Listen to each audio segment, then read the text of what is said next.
Okay, so here's something I've been working on. Don't mind this. This is the back here. This is the Ponta Delgada. I'm just kit bashing things off it right now. I don't know how well this video is going to work because Blender tends to be memory intensive for me based on what I'm doing, and I'm not a particularly efficient modeler. I'm totally self-taught. But this is a ship I've been working on just for fun. It looks like a light cruiser variant on the Ambassador class style parts, which, you know, is an oft forgotten style of ship design, Ambassador class style. So what we're going to do here is we're going to have a look, see if we can create a light cruiser version. And I wanted to make these nacelles look like an early predecessor of what you saw on Intrepid, on the Intrepid class, but a little bit longer. So the front of these is going to be like a non-violent kind of blunt front with like a two open slots in it for Becerra collectors. And this design for a secondary hull was just straight off the Ambassador class. Like the way the front of it looks, how it kind of goes back to Constitution class, but is kind of curved at the front. Yeah. So I'm just gonna go forward with this, and let's see where we end up.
And we fix this inverted normal.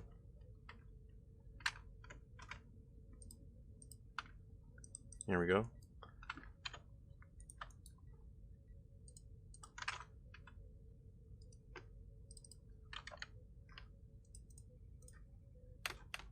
You're about to see some strats here, boys. Check this shit out. But we must be efficient. We must be hygienic in our modeling. So we're going to try to limit our sprue.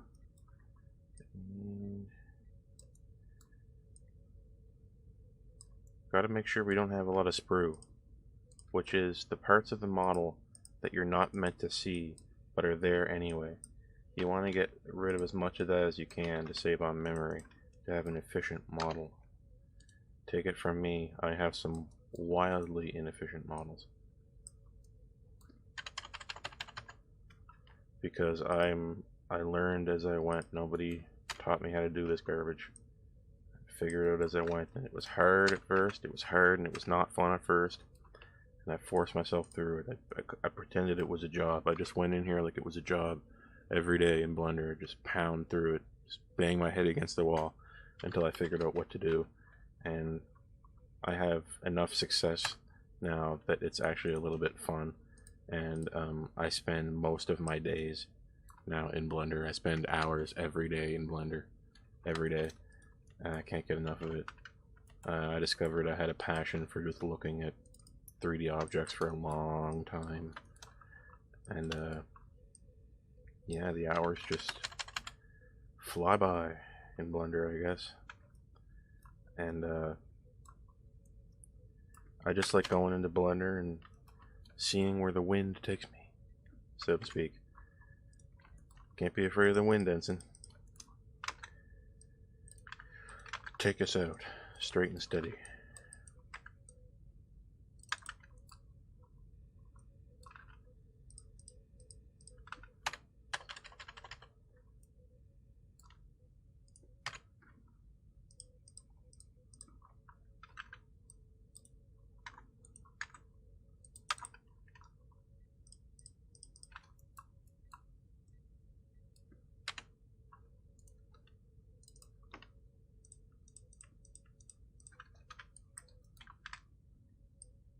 If you're lucky, you may get to see me work on a texture, but maybe not, because I have most of the textures that I need. Star Trek ships only really have so many different textures, and then you can mix and match them as you want to create new things.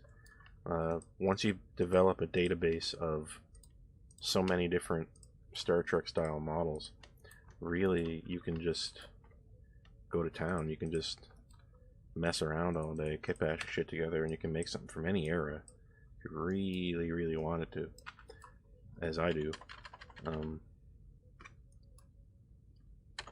One thing I like to do is have a ship that I already made and I know is to scale, imported into the same scene, right, with what I'm working on now, and use it for comparison to get the scale right. So what I actually did was, off this ship here that I know is to scale, I took the bridge off it and I actually put it onto this ship, so then I know how many decks this ship will have and whatnot, and how to get its measurements right. So important to do that. For a ship to be believable, you have to have the measurements. Even if you don't say the measurements anywhere, you have to have them, so that it doesn't trigger your suspension of disbelief and you say there's something wrong with this ship, right? They often forget this at CBS, but I don't. I try to remember it. And basically I'm using, I think Andrew Probert said one time that his idea of a deck is 12 feet, all told. That includes deck plating, wiring, fixtures on the ceiling, everything. All told, a deck has to be 12 feet. So if you look at this, if you look at these lights here, right, that means that this should be a deck, okay? And this deck works out that 1, 2, 3, 4, 5, 6, 7, 8, about 8 squares, right? Give or take a little bit. 8 squares here is then one deck, which means 12 feet. And that's how I would compute how many decks a ship has, how big it is, because that, if you move it in any dimension orthometrically, that grid pattern will always be the same depending on your zoom level. Okay, so yeah.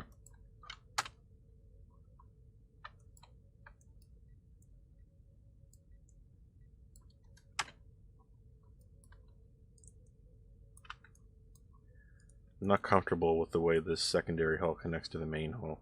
Something about that just kind of cut off like that seems weird, but then again, you see things like that in Star Trek. So sometimes things seem weird, but actually they make sense. So I might leave it. And sometimes ships don't have to be beautiful. That's the thing I've learned over time, is that you make a ship beautiful, it can look fake. If you make it look a little bit ugly, it looks like it belongs somewhere. It looks like it has a purpose. And I've taken to purposely adding in ugliness into ships. Every now and then I'll make an ugly ship and people will like it and it will get comments. But if I make these aesthetically pleasing ships that conform to common ideas of beauty in engineering, no one cares, I noticed. So yeah, we've got some ugliness. See how this object is round? It's rounded, but these objects aren't. They're kind of square-edged. That's putting in ugliness on purpose. And that ugliness gives a sense of utility, but repetition gives a sense of strength. I saw this in a podcast somewhere. Someone was talking about designing ships for Star Trek specifically. I think it was the designer of the refit Enterprise that you see at the end of Star Trek Beyond, the NCC 1701A in Star Trek Beyond.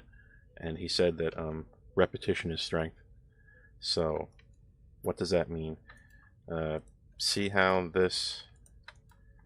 this angle here? We want to repeat that angle as close as we can here. That's called repetition. And that makes the design strong. Okay? So what I'm going to do is I'm going to go in here and I'm going to try to repeat that angle.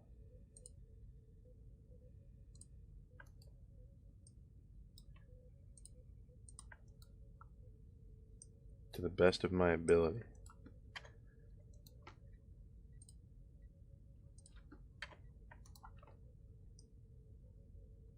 That looks about right. What do you think? Those two angles the same? See, that's strength. We're adding in strength here. We're balancing it out, though, with ugliness at the bottom. Okay? We're going to have a balance. And we're going to be careful not to turn into a hot rod. What's a hot rod? A hot rod is when your ship has too many things sticking out on it. Like, if we for some reason took this and we put one here and one here, right? Yeah, that's cool, right? But we just made a hot rod. Okay, it looks stupid. Okay, so we get rid of them. Remember, function. A beautiful function is also a beautiful form. Okay?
These always confuse me. The little RCS thrusters. You never really get to see them doing anything up close, but yet you always see them pointed out on designs. So I always try to have them.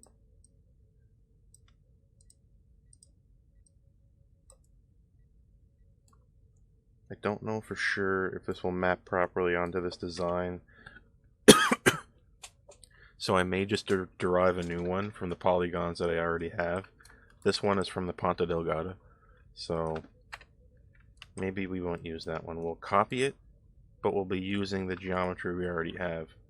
So what you would do is duplicate. And then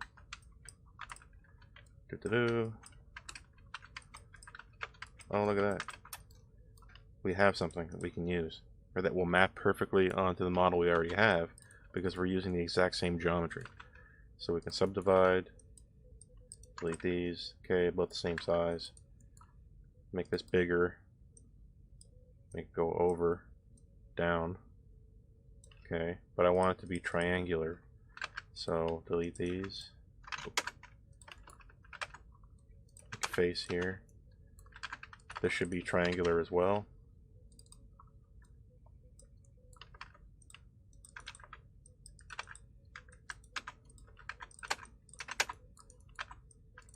Okay, there we go. We have something. We have something to work with.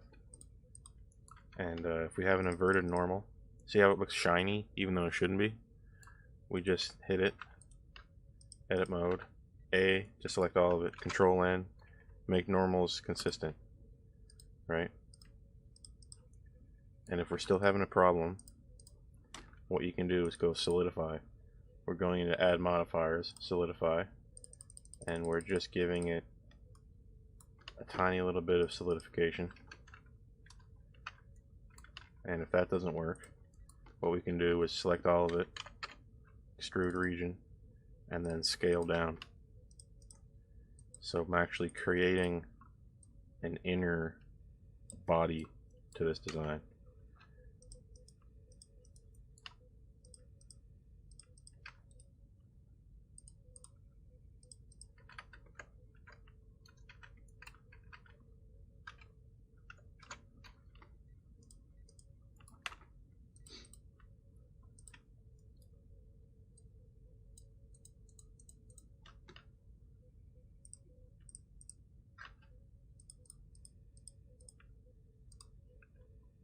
Okay.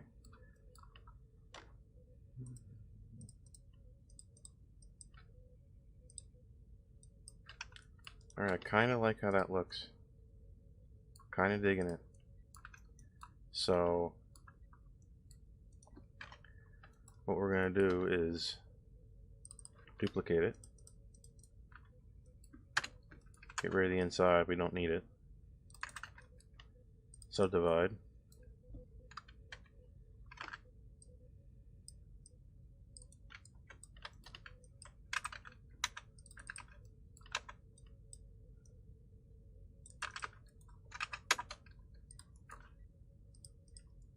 And that will serve as the yellow part.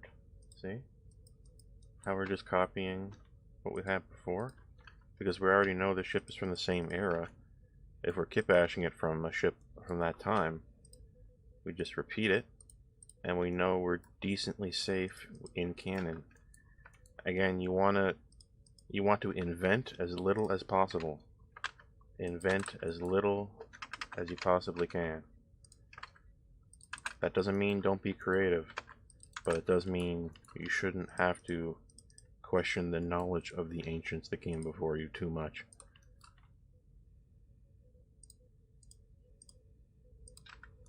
It has to look possible.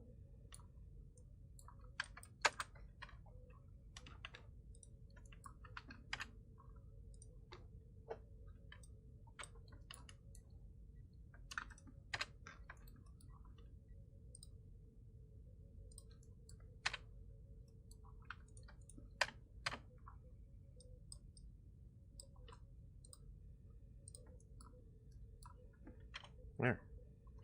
Beautiful. And one thing we can do, if we need to move the RCS assembly around a perfect circle, like say the saucer rim, we just set a 3D cursor to be at the center of the saucer rim, and then we move it about that cursor. See? Look. So we can put it wherever we want. And what we're going to do is we're going to make 2 on either side. Then we're going to duplicate that so that we have it in the 4 primary directions. Select them all again. Make an X out of them. Okay. And then look. You can delete these 2, and then you know you have these 2 at the front perfectly centered where they should be, right? To be at each quadrant of the circle.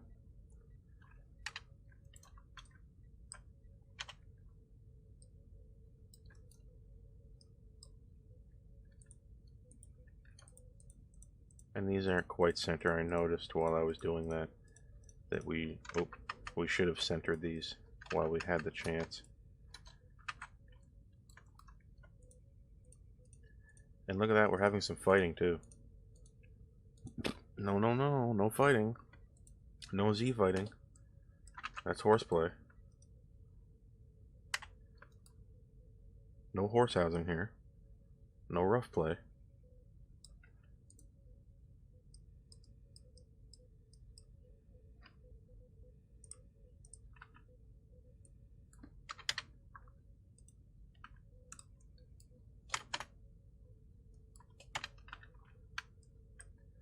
This is the ventral section of the saucer on the Ponta Delgada that you can check on my DeviantArt page.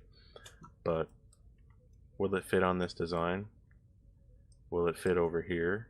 Do you want to go eccentric or centric? I don't like either of them, so I'm getting rid of it. Not every ship has to have it. I'm not sure why, but that just seems to be the case.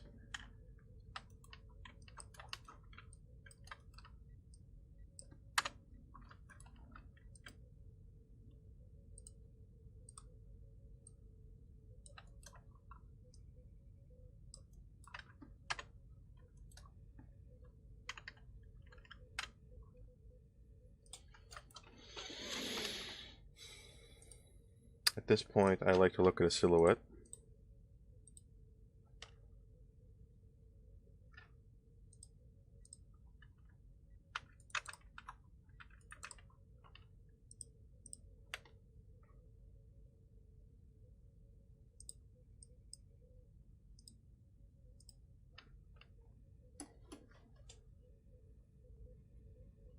Is that the proper balance ugly to the proper balance of beautiful?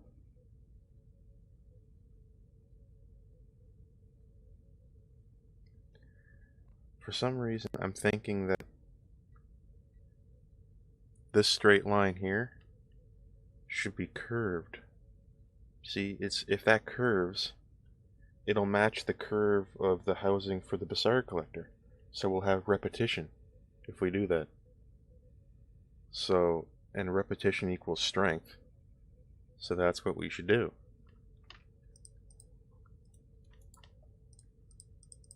How do we do that? Well, this is actually one of the hardest parts. We need to just start by getting jiggy with it by doing this shit.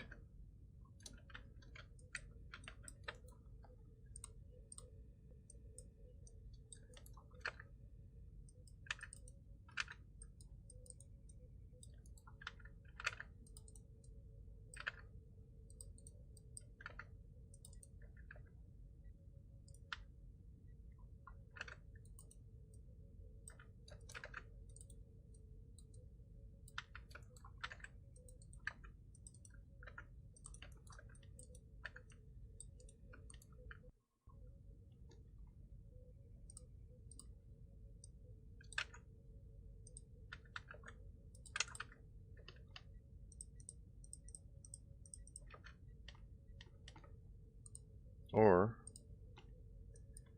I've done this a few times. I've created a subsection by doing this. If I already got too many verts to deal with, I can do this.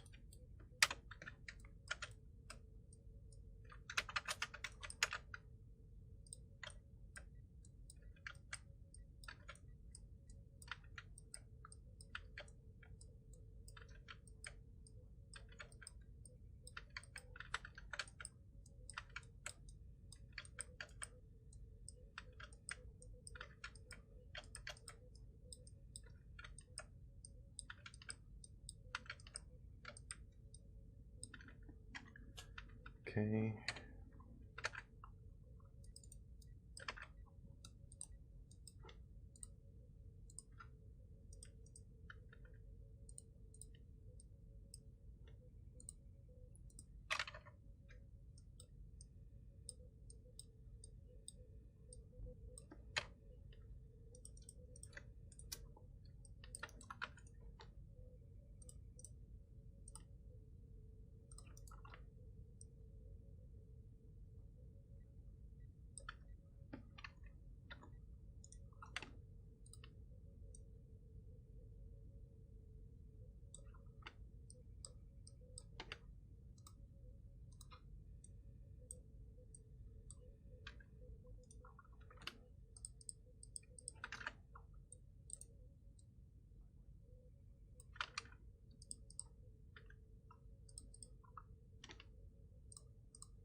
Not bad. Not bad at all.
Right here, we're just building up the faces.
Here's a trick. Got a bad joint between objects you can't fix? Don't bother. Put a strap there and call it something to increase structural integrity.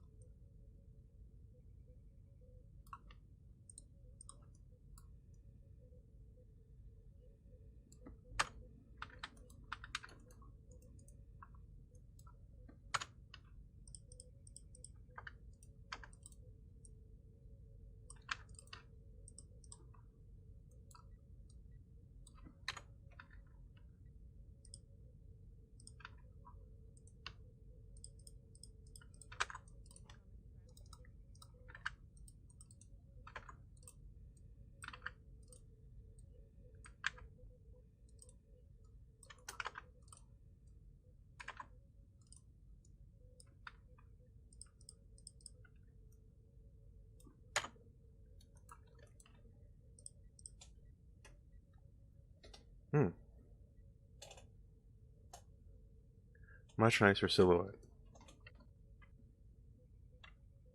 I like it. I like it. I like it. Cool.